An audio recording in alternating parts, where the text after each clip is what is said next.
Hey everyone, welcome back. In this lesson, we're going to be talking about some applications of right triangle trig. And there's actually a worksheet. I mean, you guys have access to this PowerPoint, but then there's also a worksheet of examples that are there. And there's 3 examples. We're going to go through them, 2 of them today together.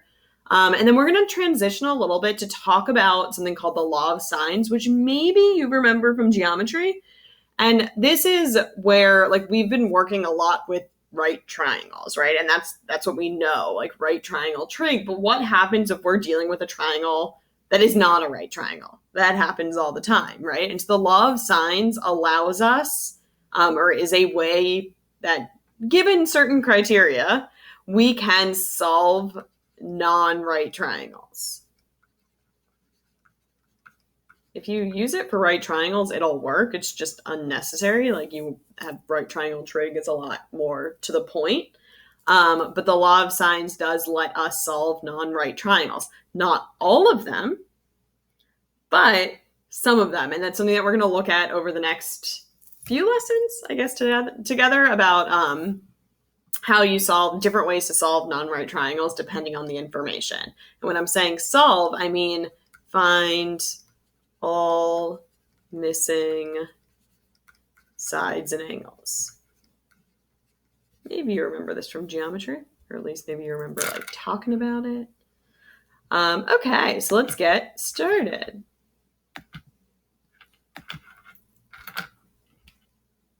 So our first example, oh my goodness. The angle of depression of a buoy from the top of Barnegat Bay Lighthouse. Oh, sorry. I stopped reading and then got confused for a second. Which is 130 feet above the water is 6 degrees. Find the distance from the base of the lighthouse to the buoy. So this is your lighthouse, right? So the angle of depression, and this is an interesting idea. Think about the angle of depression of, like, here's my eye.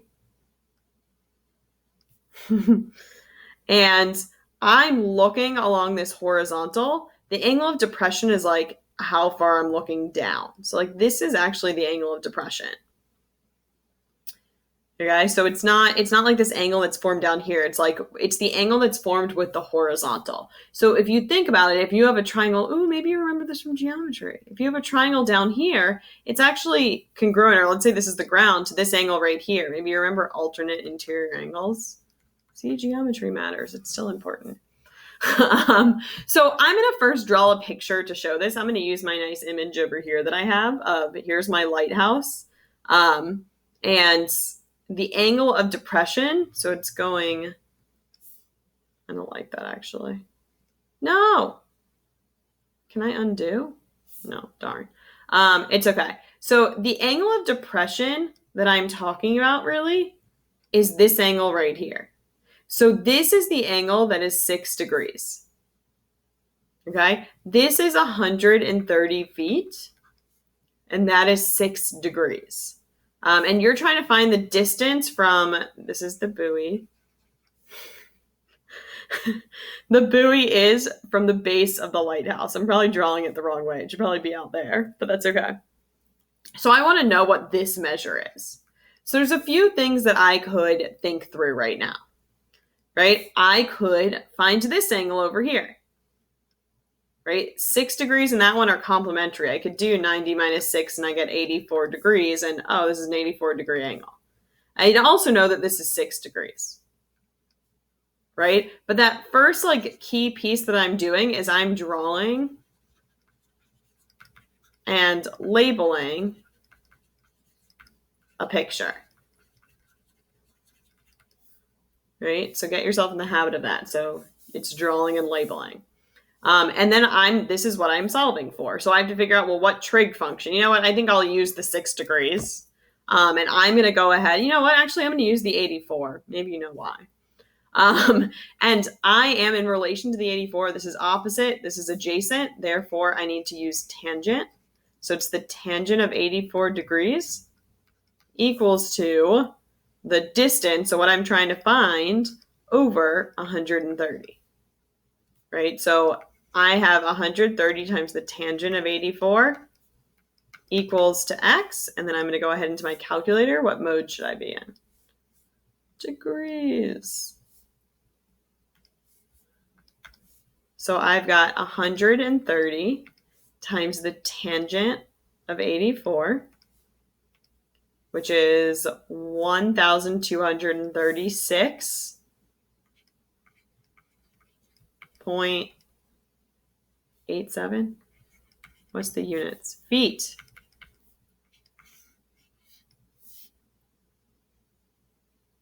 Right? So draw yourself that picture, show the setup. I could have used this and I would have then said the tangent of 6 degrees equals 130 over question mark, I guess x, right? But then I would need to remember to solve for x or to solve for that missing value. I'm going to end up doing 130 divided by the tangent of 6 degrees. This just, in my mind, seemed more straightforward, but this is going to get me that same result, right? If I took my calculator and I said 130 divided by the tangent of 6, I got the same thing. Pretty cool, right? Okay, let's do another one. Oh my goodness. Example 2. Oh my gosh. There's got to be a better way to do this. I guess I should be pushing that button down there. An observer, can I move this? No. An observer on top of a 100-foot building watches a car approach the building. The person observes the angle of depression of the car change from 32 degrees to 46 degrees. How far does the car travel? I don't know that I'm going to use this picture. That's okay. It's a nice picture. So the observer at the top of a building, so like they're up here at the top of the building, that's 100 feet tall, I'm drawing my picture, observes a car that's approaching. And they observe it at like 2 different times, right? So one of them, I'm going to like draw this dotted line here. I'll close this triangle. I've got like these 2 overlapping triangles almost. They're definitely right triangles. One of the angles, so it changes from 22 to 46, right? So like this right here was 22. And then it went to 46. That's this whole angle is 46. Right? So that's really important for us to know. So I'm able to find out some other angles from this, right? So I can figure out this angle right here because it's going to be 90 minus 46, which is what? 44? Like this angle is 44 degrees. Right? My goal, I believe, is to find how far does the car travel, right? So I want to know this distance from here to here. So I want to work with these 2 right triangles. So I also know, in addition to that being 44, I can also do 90 minus 22, which gives me, what does that give me? 90 minus 22 is 68. So like this whole angle, it's got a little messy, is 68 degrees. I mean, I could also say this is 22. This angle right here is going to be 46. That helps me too.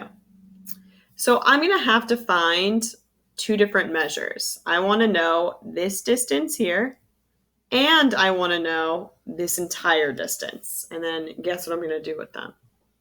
Find the difference. So I'm going to go ahead and I think I'll use the angles up here because it makes it a little bit more seamless for me, in my opinion. And I'm going to do the tangent, because I don't know the hypotenuse at all, of 68 equals to the side that I'm missing. I'll call this y, and I'll call this x. Y over 100. And then I'm also going to do one. Well, I'll solve this. 100 tangent of 68. It's going to give me y. And then I'm also going to do one that's the tangent of 44 44, right, that's that angle up there, equals to x over 100. So 100 times the tangent of 44 equals x. And then I'm going to want to find the difference. So, I'm not even going to go into my calculator yet. My goal is to do 100 tangent of 68 minus 100 tangent of 44 degrees. Right? Whatever I get for that is the difference, right? I don't want to round and then round again, maybe.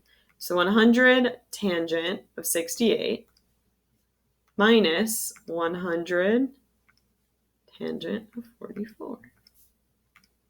Oh, I got 150.94. So they went, it doesn't, a feet? I guess it's in feet. 150.94 feet. Right? Another option is maybe I could have stored it in my calculator. If I was doing something more complicated, I could have done 100 tangent of 68, gotten that and said, okay, I'm going to store that as alpha A, and then went and found alpha B and then subtracted them. Right? That's another way I could have done it. So there is a third example in that worksheet. If you're working with it, you can go for it if you would like to try it out. If not, that's fine. We are going to do it together in class when we see you next. Okay, let's keep going. Really felt like I was going to get it there. There you go. Okay, so we're going to transition out of talking about right triangles. We're going to talk about what happens if we're not dealing with a right triangle. Right? And so we're going to look at the law of sines here. So in any triangle ABC with angles A, angle B, and angle C, I don't know where my angle C is, the opposite sides A, B, and C are A, B, and C respectively, right? So like little a, little b, little c. So C, C. So we can set up this ratio, and this will always be true.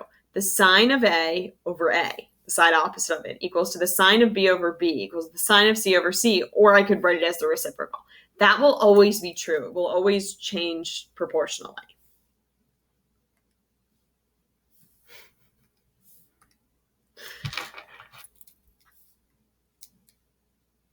So if we, oh my goodness.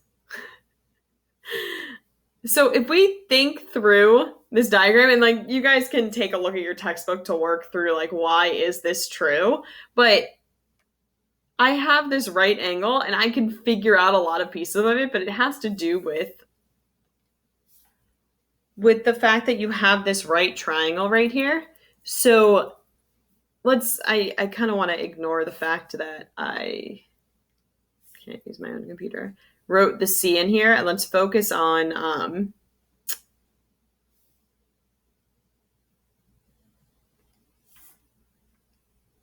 let's focus on A and B. So you have this right triangle. If I asked for the sine of A, using right triangle trig, we'd have H over B.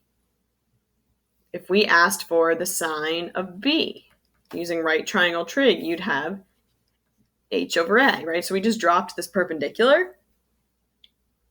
And when I go to solve for H, that's what these have in common. I would multiply by B. So I'm going to have B sine of A equals H. And same thing here, times A sine of B equals H. Well, if they both equal H, they have to equal to each other.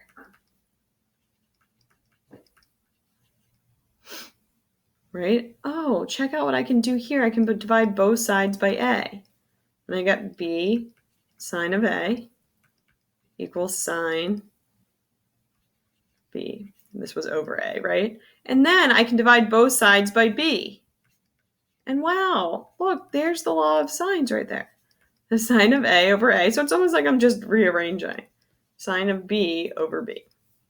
Right? So that's where this is kind of coming from. You can take a look also and draw the diagram if you would like to see why it works a little bit more. So let's do an example. So if we're going to solve this triangle, We have two angles are 36 and 48. So we in fact know that this is not a right triangle, right? 36 and 48 gives us 84. Why was that so difficult for me? Yeah, 84 degrees, right? Oh, they don't add to 90, so I know the third side's not, or the third angle's not 90 anyways, but 180 minus 84. For that third side, I'm going to get 96 anyway. So I've got this triangle where I've got, well, there's my third angle, right? And I know one side is 8, which is the side across from Q. So I ideally want to start this by drawing and labeling triangle QRS. Okay, so here's going to be my triangle QRS. And then find the third angle, which I do now. So I've got 36, 48, and 96. Not drawn to scale. Right? Isn't my math right? No, my math. Oh, yeah, it is. My math is right. So this is Q. This is R. And this is S. So I know side Q, which is going to be across from angle Q. So I know that this is 8. Okay. Let's see. What should I do next? Now we're going to set up the law of sines to solve for unknown sides. Right? So use given information instead of using found information. What that means is like we don't want to use a lot of the found information might be rounded. And yes, we can store it in our calculator. So if we really need to, go ahead and store it. Store if needed. But when we're setting it up, if we use the information that we're given and we continuously use that, we're going to reduce the error that we have. Right? So if you need to store it, go ahead and store it.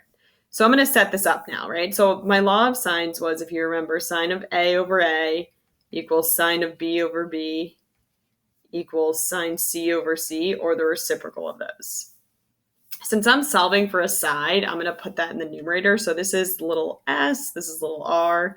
Let's start with r. So I'm going to do r over the sine of 48 equals to, well, my given information is 8 over the sine of 36. To get r, I'm going to be multiplying both sides by the sine of 48. And that will give me r, right? So I can go into my calculator. Hopefully I'm in the right mode still. Yep, still in degrees. And I can do 8 over the sine of 36 times the sine of 48. 10.11. If I want to right now, I'll go ahead and store that as alpha. Is there an R? I mean, there has to be. It's letters. I'll go ahead and store that as alpha R if I want to recall it. I don't know if I necessarily want to, though. Okay, so now I've got R, right? I found this side is approximately 10.11. The next thing that I'm going to do is try to find S. So I'm going to say S over the sine of 96 equals to, I'm going to use the same ratio, 8 over the sine of 36 instead of using a rounded value, and I can multiply both sides by the sine of 96.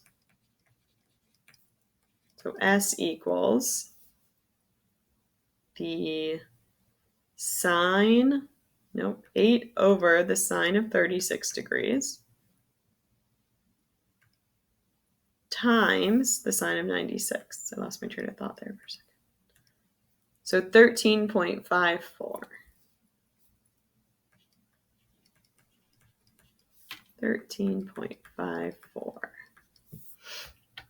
Right? So this is, we're using the law of sines to solve non-right triangles. Right? And it works because of what we know about right triangles. Make sure that you're avoid using rounded values. And if you really need to, just make sure that you're storing them.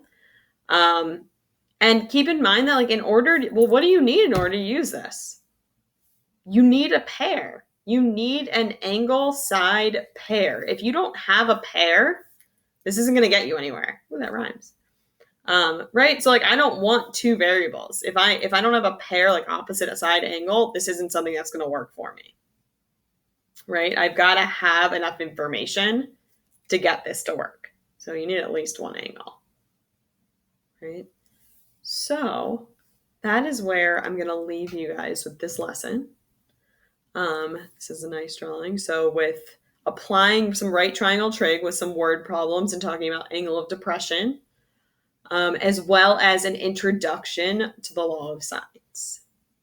So we will see you guys next time in class. Get some practice. You guys have some textbook work that you're more than welcome to start looking at, and we encourage you to look at prior to class to see like what questions that you have when we see you next. See you guys soon.